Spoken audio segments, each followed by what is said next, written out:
अमरकंटक मध्य प्रदेश के अनूपपुर जिले में मैकाल की पहाड़ियों में स्थित धार्मिक स्थल है। यह सुंदर और शांतिप्रिय धार्मिक स्थल यह 1065 मीटर की ऊंचाई पर स्थित 4 से 5 किलोमीटर में बसा अमरकंटक जितना ही छोटा उतना ही सुंदर और अद्भुत दिखता है। अमरकंटक ऋषि मुनियों की तपोभूमि रहा है। अमरकंटक हिंदुओं के प्रमुख तीर्थस्थलों में से एक है।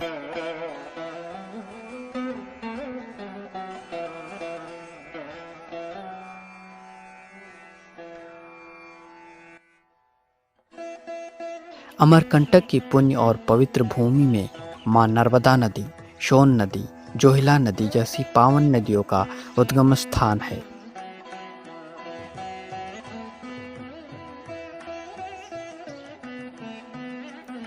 अमरकंटक की यात्रा की शुरुआत यहाँ के सबसे खूबसूरत पवित्र स्थल मां नर्मदा नदी के उद्गम स्थान से कर सकते हैं। अमरकंटक की बहुत सी परंपराओं और किंवदंतियों से संबंध रहा है।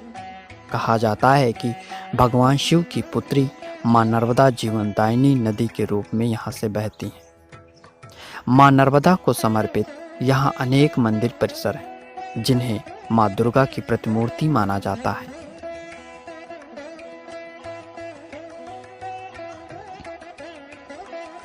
यह एक विशाल मंदिर परिसर है, जिसकी खूबसूरती आपका मन मोह लेगी। यहाँ के सुंदर और सफ़ेद मंदिर मानो सफ़ेद चादर ओढ़े हुए लगते हैं।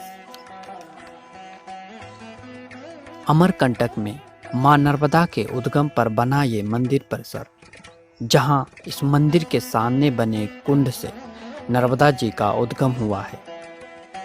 मंदिर के बीच बना एक विशाल सरोवर है, जिसका पानी इतना साफ है कि मंदिर की पूरी परछाई दिखाई देती। ये अलौकिक नज़ारा बेहद खूबसूरत है।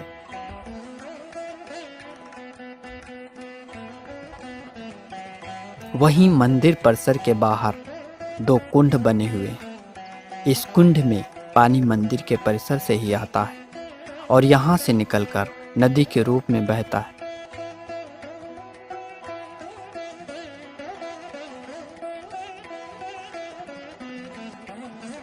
यहाँ का वातावरण इतना सुलभ है कि यहाँ सिर्फ तीर्थ प्रेमियों का ही नहीं बल्कि प्रकृति प्रेमियों का भी तांता लगा रहता है।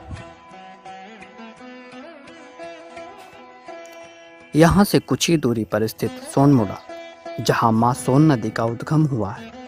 सोनमुड़ा के प्रवेश द्वार पर आप जैसे ही पहुँचते हैं, वहाँ आपको बहुत सारे बंदर दिखाई देंगे, जिनको आप खाने के लिए कुछ न कुछ दे सकते हैं। सोनमुड़ा से आपको दूर दूर तक जंगल और पहाड़ियाँ दिखाई देंगी। यहाँ का नज़ारा बेहद खूबसूरत होता है।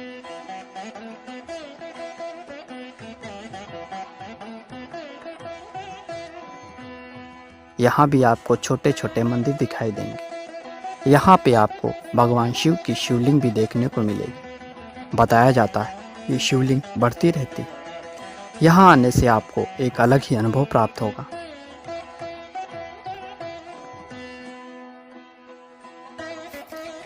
वहीं पास में स्थल माई की बगिया, जहां आपको भरपूर हरियाली देखने को मिलेगी। ये बगिया माता नर्मदा को समर्पित है, जिन्हें भगवान शिव की पुत्री माना जाता है। ऐसा कहा जाता है वो यहाँ फूल तोड़ने आती थी।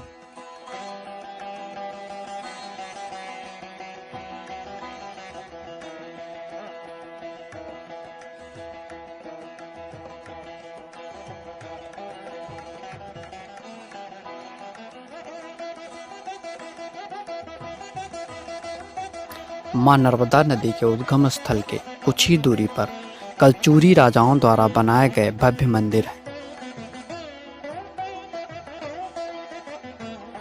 ये मंदिर परिसर को 10वीं से 12वीं सदी में बनवाया गया था। बलुआ पत्थर के बने ये मंदिर भारतीय पुरातत्व के अंतर्गत आते हैं। इस परिसर में कई मंदिरों का समूह है, जैसे पातालेश्वर, महादेव मंदिर, शिव मंदिर, विष्णु मंदिर, जोहिला मंदिर, कर्ण मंदिर और मंचमठ आदि। पातालेश्वर मंदिर की फर्श 1.5 मीटर नीचे है, इसलिए इसको पातालेश्वर कहते हैं। यह मंदिर परिसर अंदर से बेहद खूबसूरत है। इन मंदिरों की बनावट काफी खूबसूरत है।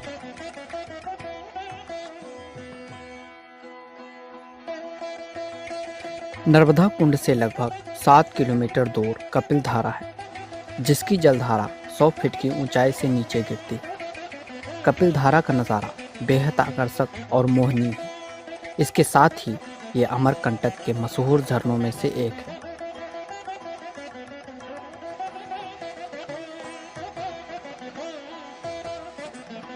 कहा जाता है, शास्त्रों के अनुसार कपिल मुनि ने मां नर्मदा की धारा को रोकने के लिए प्रयत्न किया था।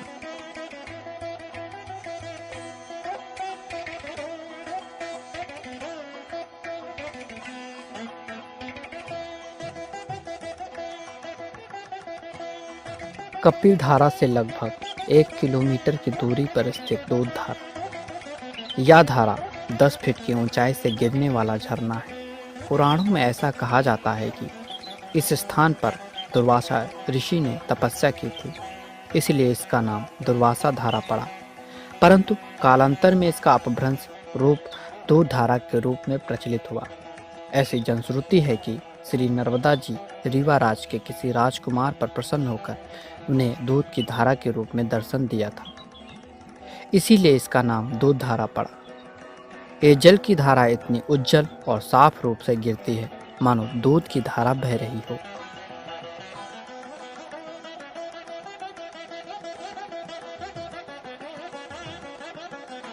अमरकंटक में सभी मंदिरों से बड़ा नहीं पर कम भी नहीं कल्याण सेवा आश्रम। इसका भव्य भवन यहाँ आने वाले सभी तीर्थ यात्रियों का मन अपनी ओर आकर्षित करता है।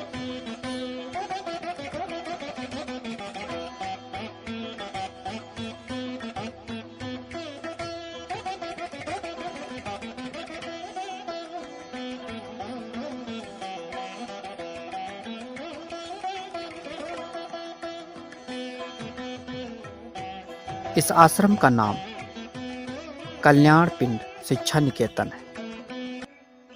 कल्याण सेवा आश्रम की नींव बाबा कल्याण दास जी ने रखी थी। यहाँ बहुत सारे छात्र अपनी शिक्षा प्राप्त करते हैं। इसके अंदर बहुत सारे कमरे और यहाँ आने वाले तीर्थ यात्रियों के लिए खाने और रहने की उत्तम व्यवस्था की जाती है। ये पूरा परिसर देखने में बहुत ही आकर्षित और सुंदर है। इसके अंदर मां नर्मदा का मंदिर भी बना है, जो काफ़ी सुंदर बनावट है।